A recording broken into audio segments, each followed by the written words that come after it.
Make your future 미래 채널 마이앤. 네, 오늘은 이 메타버스라는 용어가 일으키고 있는 사회적인 혼란에 대해서 좀 얘기를 해볼까 합니다. 오늘 이야기 들으시면서 제 의견에 반대하시는 분들도 꽤 많으실 텐데 댓글 내용도 함께 보시면서 판단하시면 될 것 같아요. 자, 요즘에 곳곳에서 메타버스가 뭐예요? 라는 질문이 끊이지 않고 있습니다. 심지어 IT 대기업의 교육 담당자도 메타버스가 뭔데요? 그리고 진짜로 큰 대기업의 교육 담당자도 메타버스가 뭔데? 이렇게 저한테 질문을 주고 계시거든요. 왜 현업에 계신 그렇게 똑똑한 분들도 메타버스에 대해서 모르고 있을까요? 왜냐면은 실체가 없는 뜬구름 잡는 이야기이기 때문에 그래요. 메타버스에는 증강현실도 들어가, 라이프 로깅, 거울세계, 가상현실 다 때려 박다 보니까 구체적으로 정의가 불가능해가지고 도대체 이해가 안 되는 거죠. 심지어 이 용어를 처음 쓴 닐 스티븐슨의 스노우 크래시만 보시더라도 여기에서 표현하는 메타버스가 우리가 흔히 알고 있는 VR, 가상현실과 똑같다 보니까 이게 충돌이 되는 거예요. 용어 자체가 더 헷갈리게 되는 거죠. 자, 그런데 심지어 요즘 기사 내용을 보면 더 헷갈리게 됩니다.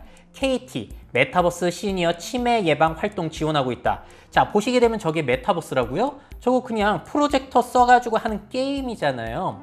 자, 그리고 메타버스계에서 제일 유명하신 김상균 교수님께서도 나이키 신발에 그 센서 달아가지고 운동량 측정하는 거 그것도 크게 보면은 메타버스라고 하시는 거예요. 또 기사를 보시게 되면은 의료계도 메타버스 시동이라고 하면서 사례가 나온 게 헤드셋을 끼고 원격에서 있는 수술 장면을 볼 수 있다. 아니 이건 그냥 원격 카메라랑 헤드셋 아닌가 싶기도 하고요.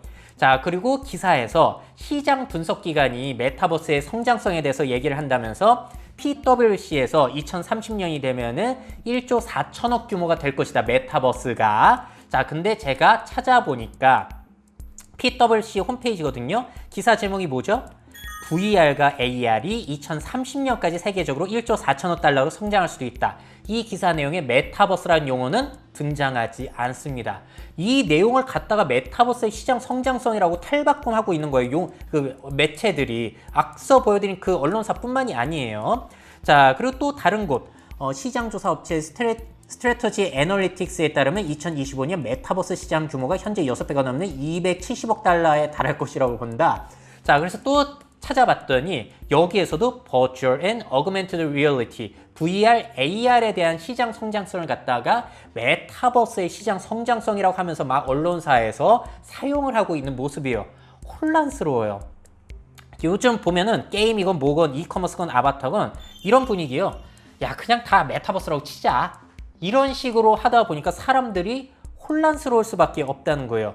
우리가 그냥 익숙하게 알던 것들인데 그걸 메타버스라고 부르니까 그거 뭐야? 신기한 거야? 신선한 건가? 알아보니까 똑같은데 뭐가 다른 거지? 이렇게 될 수밖에 없다는 거죠.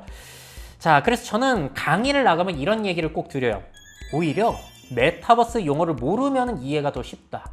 모르면은 상황 파악이 아주 잘 되는데 메타버스라는 이야기를 끼는 순간 상황 파악이 안 되는 이상한 현상이 펼쳐지게 됩니다.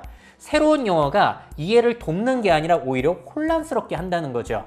자, 예를 들어서 해외에서 가장 대표적으로 언급하는 메타버스 사례 거의 두 개예요. 대표적으로 로블록스, 포트나이트 이야기 가끔 나오고. 근데 얘네들 그냥 게임이라고 불러서 문제될 거 있나요? 문제될 게 있냐고요. 사람들은 그냥 이거 이용하는 사람들은 게임이라고 생각하고 하는데 분석하는 사람들이 이거를 메타버스라고 부르면서 오히려 혼란스럽게 만든 측면들이 저는 상당히 강하다라고 보고요. 자, 그리고 네이버 제페토에서 구찌 같은 것들, 명품 같은 것들이 아이템으로 판매되고 이런 것들은 메타버스 아니냐라고 할 수 있는데 아니 그냥 브랜드 기업의 아바타 아이템 판매라고 봐도 전혀 이해에 어려움이 없다는 거죠. 자, 메타버스 용어를 안 썼을 때 문제가 생기는 게 뭐가 있죠? 거의 없을 거예요. 썼을 때 문제가 생기지만 안 썼을 때는 문제가 안 생긴다라는 게 굉장히 큰 시사점이 아닐까라는 생각이 듭니다. 자, 그래서 저는 그냥 게임, VR, AR, SNS, 이커머스, 아바타 앞으로 성장할 것이라고 우리가 이미 알고 있던 것들 그냥 이 용어 자체로 보는 게 훨씬 낫다라고 생각이 들고요. 장기적으로 성장할 것이라는 건 다 동의하시잖아요. 이런 산업들. 그럼 장기 투자할 때 그냥 투자하시면 돼요. 장기적으로. 메타버스라는 용어를 굳이 끌어들이는 것은 갑자기 이제 주의를 환기시키기 위한 누군가의 목적이 있는 거겠죠. 자, 그런데 이런 것처럼 메타버스 용어처럼 혼란을 주었던 빅 트렌드 용어가 있습니다. 자, 그게 뭐냐면은 바로 4차 산업혁명이라는 용어였어요. 이것도 실체가 없어가지고 굉장히 사람들이 4차 산업혁명이 뭔데? 정의하는 사람들도 정의가 다 달랐던 용어인 거죠. 어떤 사람은 3차 산업혁명이랑 뭐가 다르냐라고 이야기를 하기도 했어요. 제러미 리프킨 같은 경우에는 3차 산업혁명의 연장선으로 그냥 봤죠. 근데 이거를 다른 나라, 특히나 이런 첨단 산업이 발달한 실리콘밸리에서는 별로 안 쓰는데 한국에서는 엄청나게 많이 사용이 되었다는 거. 한국인들은 왜 이렇게 모호한 용어를 좋아할까요? 자, 그렇다면 또 이 얘기도 드려야 되죠. 메타버스가 전 세계적인 열풍이냐? 예전보다 좀 사용이 많이 되는 것 같긴 한데 구글 트렌드 검색을 해보시게 되면은 메타버스에 대한 키워드 검색 12개월로 봤거든요.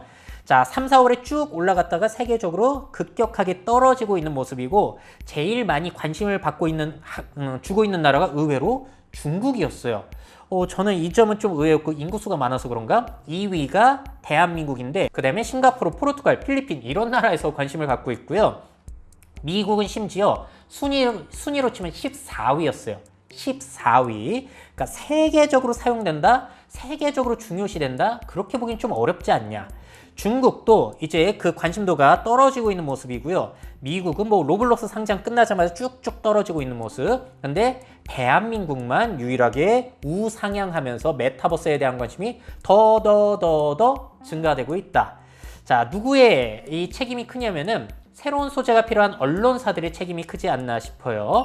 메타버스에 대한 기사가 하루도 빠지지 않고 메타버스 뜬다, 메타버스 주목해야 된다, 메타버스 기업 뭐 열풍이다 이런 게 계속 나오고 있다 보니까 이런 것 같아요. 뜬다 하니까 한국에서 떠버린 트렌드. 웃기죠? 초반에 언론사들이 얘기한 거는 사례들이 다 똑같았어요. 로블록스, 포트나이트의 그 파티 로얄 뭐 이런 거 정도였는데 나중에는 한국 기업들이 참여하면서 사례들이 자꾸 늘어나고 있는 형국이에요. 자, 그래서 저는 아직까지 진짜 모르겠습니다. 이 메타버스 용어를 꼭 써야 될 것인가? 그래도 계속해서 써야 되는 이유를 궁리해 봤는데 크게 두 가지가 있는 것 같아요. 첫 번째, 장점이 뭐가 있냐면은 새로운 척을 할 수 있다는 거. 물론 이게 제가 비판을 하고자 하는 게 아니라 뻔했던 것을 새롭게 보이게 하는 것도 상당히 큰 역할을 할 수 있는 거라서 뭐 나쁘다는 것만은 아닙니다. 근데 이렇게 새로운 척해서 이득을 얻는 자들이 누구냐면은 일단 VR, AR, XR 게임 등 관련 기업들. 자, 대표적으로 이거 좀 흥미롭어요. 최근에 난 건데 마커 주커버그가 드디어 메타버스라는 용어를 언급을 했습니다. 원래 이 회사는 VR 회사였잖아요. 소셜 미디어 회사였고 그리고 AR도 개발을 하고 있었고 메타버스 용어 안 썼거든요. 근데 기사 제목 보시면 마크 주커버그는 페이스북을 소셜 미디어 회사에서 메타버스 회사로 바꾸고 싶어 한다고 사원들한테 메일을 보냈다는 거예요. 자신네들 회사는 앞으로 메타버스 회사가 될 것이라고. 자, 그래서 우리가 흔히 알고 있는 페이스북의 소셜 VR 호라이즌도 앞으로는 소셜 VR이 아니라 메타버스라고 불리게 될 것 같습니다. 이렇게 선택하는 게 아무래도 뭔가 새로워 보이고 거대해 보이고 또 메타버스라는 용어 자체가 상당히 멋있어요. 근사하잖아요. 자, 이렇게 뭔가 새로운 척을 하면서 다시 기회를 잡으려고 하고 있는 VR, AR, XR, MR 회사들이 이득을 보고 있다고 보시면 되겠고 또 이런 사례들도 있었죠. 옛날에 유비쿼터스라는 것이 IoT, 사물 인터넷으로 이름이 바뀌었던 거 사실 똑같아요. 근데 저는 이 경우에서는 유비쿼터스라는 말보다 IoT라는 말이 더 좋았던 것 같아요. 새로 나온 말이 오히려 이해를 더 잘 시켜주기 때문에 유비쿼터스보다는 사물 인터넷이 직관적이잖아요. 근데 메타버스는 제가 볼 때 VR보다 더 이해가 쉬운 거 맞나? 아직까지 모르겠습니다. 오히려 더 복잡한 것 같은데. 자, 또 이득을 얻는 자들은 당연히 투자 전문가, 새로운 척 해가지고 관심 끌어모으고 투자 이렇게 불러일으키고 하는 거 있잖아요. 그리고 또 누가 있냐면 저 같은 트렌드 분석가들이 이득을 얻죠. 새로운 것들, 뭐 가성비, 가심비, 뭐 구독 경제, 공유 경제 이런 거 하면은 뭔가 사람들이 대단해 보이는 것 같잖아요. 그래서 저 같은 경우에도 미래 채널에서 벌써 5개, 지금까지 해가지고 6개의 메타버스 트렌드들을 전달드리고 있는데요. 처음을 보시면 이제 메타버스가 도대체 뭔데부터 시작을 해가지고 사실 이런 게 있어요. 저도 이제 강의를 하다 보면은 이런 메타버스가 사람들의 관심을 불러일으키고 있으니까 메타버스 사례들 정리해서 컨텐츠 올리면 저한테 강의 의뢰가 들어올 게 알아요. 그래서 올린 것도 있습니다. 근데 저는 이 강의 보시면은 메타버스가 뜬다라고 이야기한 게 없죠. 저는 상황 파악을 전달드리고 이해를 돕게 하기 위해서 이 내용들을 전달하고 있는데, 강의 의뢰 들어올 때 보면은 이 산업 분야의 메타버스가 얼마나 성장할지 알려주세요, 뭐 이렇게 이야기를 하시면 저는 정중하게 거절을 드립니다. 그럼에도 불구하고 회의적인 이야기도 듣고 싶다고 저한테까지 연락을, 그렇게 비싼 돈을 주시면서까지 강의를 시키시는 경우도 있어서 참 신기하게 보고 있기도 해요. 자, 그리고 메타버스 용어의 장점, 이거는 진짜 장점 맞는 것 같은데요. 이 메타버스라는 용어가 아주 딱 떨어지는, 꼭 어울리는 분야가 있기는 해요.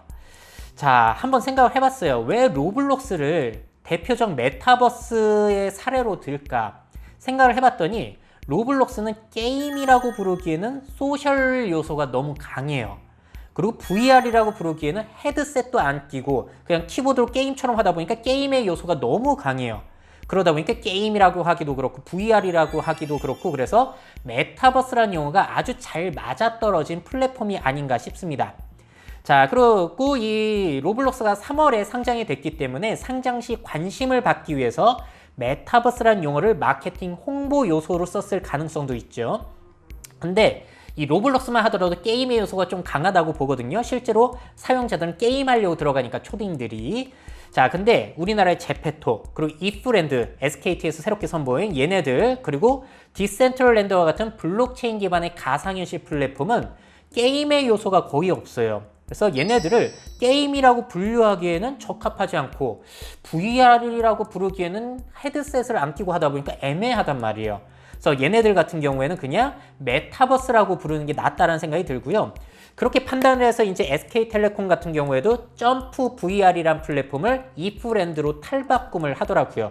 VR이라는 걸 좀 버리고 싶은 거죠. 그래서 메타버스 용어는 이러한 플랫폼에 한정적으로 사용하면 어떨까라는 생각이 들어요. 그러면 혼란을 없앨 수 있지 않을까라는 것이 저의 개인적인 의견입니다. 자, 그리고 아직까지도 저는 메타버스가 그렇게 대단한지 모르겠어요. 아직까지도 회의적이고 납득이 안 됐거든요. 메타버스 뜬다 하니까 곳곳에서 시도를 합니다. 지금 은행 같은 경우에도 신입사원 연수를 이 제페토 공간 안에서 한다든지, 뭐 아니면은 뭐 SKT의 그 이프랜드도 고려대 캠퍼스를 조성한다든지, 뭐 이런 시도들이 이어지고 있는데, 한번 질문 드려볼게요. 정말로 사원과 학생들이 좋아하는 거 맞죠? 다 면밀히 설마 알아보시고 하셨겠죠? 설마 뜬다 하니까 우리도 해야 되는 거 아니야 라고 하면서 급격하게 그냥 진행시킨 거 아니시겠죠? 왜냐면은 저는 강의할 때마다 사람들에게 여쭤봐요.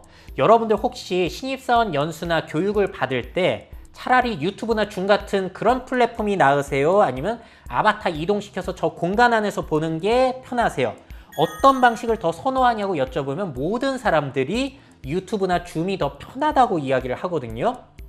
제가 만난 사람들만 특이했을 수도 있어요. 그리고 또 다른 의문. 다 아시겠지만 제페토, 로블록스 그런 거 다 누가 한다? 초딩들이 하고 중학생만 들어가도 잘 안 해요. 근데 초등학생이 좋아하는 형식을 왜 성인들에게 적용을 시키려고 하는지 이해가 사실 저는 그렇게 잘 되지는 않아요. 정부도 참 저는 웃겼던 게, 정부 최근에 뉴딜 2.0을 발표를 했는데요. 여기에 디지털 뉴딜에 새롭게 신규로 메타버스 등 초연결 신산업 육성이 들어갔습니다. 메타버스라는 용어 자체가 지금 혼란스럽고 정의가 안 되는 상황에서 너무 급하게 메타버스 용어를 넣은 것은 아닌지, 국가적으로 이제 지원을 하는 것인데 이렇게까지 트렌드에 휘둘리는 게 옳은 건가? 물론 빠르게 이렇게 선제적으로 움직이는 게 좋을 수도 있는데 저는 조금 회의적이에요. 그래서 한 정부기관에서 메타버스 오피스의 가능성과 한계에 대해서 기술 자문 요청을 해주셔가지고 제가 응했거든요. 거기에서 메타버스 오피스의 사례로 드셨던 게 스페이셜, 마이크로소프트의 메쉬, 페이스북의 인피니트 오피스였어요. 근데 저는 이 사례들을 보면서 아니 언제부터 이게 메타버스가 된 거지? 이거 원래 AR이었고 MR이었고 VR이었는데 왜 이게 메타버스가 된 거야? 그리고 원래부터 있던 걸 왜 갑자기 메타버스 오피스라면서 갑자기 또 정부기관에서 주목하는 거지? 이게 너무 의아한 거예요. 그래서 자문에서 저는 한계점에 대해서 아주 상세하게 10개 항목으로 답변을 드렸습니다. 이런 문제점이 있기 때문에 쉽지 않다. 그래서 저의 결론은 기존 AR, VR, XR 산업계는 메타버스라는 용어에 휘둘리지 말고 원래의 계획대로 연구 개발을 진행하는 것이 맞다고 판단되며 관련 기술의 발달 상황을 보면 차근차근 장기간에 걸쳐 가상 오피스 체계를 구축하는 것이 맞다고 판단된다고 말씀을 드렸어요. 물론 이 XR, AR 기업 같은 경우에는 이렇게 확 뜰 때 정부 지원금도 받고 해가지고 돈을 땡길 수 있는 기회는 맞아요. 근데 정부기관이라든지 일반인 입장에서도 이런 게 어떻게 도움이 될지는 사실 모르겠습니다. 물론 잘 되면 좋겠어요. 근데 단기간에 잘 될 근거가 크게 안 보입니다. 그 이유는 다 이런 것들이고요. 지난 컨텐츠들에서 많이 말씀드렸어요. 잘 될 이유를 굳이 꼽자면은 최근에 초딩들이 로블록스나 제페토를 꽤 사용한다는 것 정도인데 그걸로 국가 전체가 이렇게 들썩들썩 할 일일까? 모르겠습니다. 자, 그래서 이 메타버스라는 용어 너무 혼란스럽다. 사람들의 이해를 돕는 게 아니라 오히려 혼란스럽게 만들고 있다라는 이야기를 드리는 거고요. 그래서 제가 감히 제안을 드리자면 메타버스 용어를 남용하지 말고 한정적, 구체적으로 사용하자. 제페토라든지 이프랜드, 디센트랜드 이런 쪽으로. 그러면 조금 혼란이 줄어들 수 있지 않을까 생각이 들고요. 전에도 이 메타버스에 대한 다양한 댓글 의견들 보여드렸는데 저는 아직까지도 이 회의적인 의견과 같이 하는 축이기는 하거든요. 물론 강의에는 긍정적인 측면들도 많이 소개를 해드리려고 하고 있지만 여전히 의문이 가시지를 않아요. 투자하시는 분, 아마 이쪽에 투자하신 분들은 지금 굉장히 제 이야기를 들으면서 화를 내고 계실 수도 있습니다. 그래서 여러분들 댓글 너무 욕은 쓰지 마시고요. 댓글로 반박 의견들 제가 뭘 놓치고 있는지 그런 것들도 적어주시면은 그걸 보면서 저도 또 생각을 다시 해보도록 하겠고요. 유튜브에 검색하시면 메타버스 강의는 저 말고도 많은 분들이 하고 계시고 책도 요즘에 많이 나와 있고 신문 기사도 있으니까 보시면서 종합적으로 판단하시면은 좋을 것 같아요. 자, 그러면은 댓글도 함께 보면서 다시 메타버스에 대해서 생각해 보도록 하죠.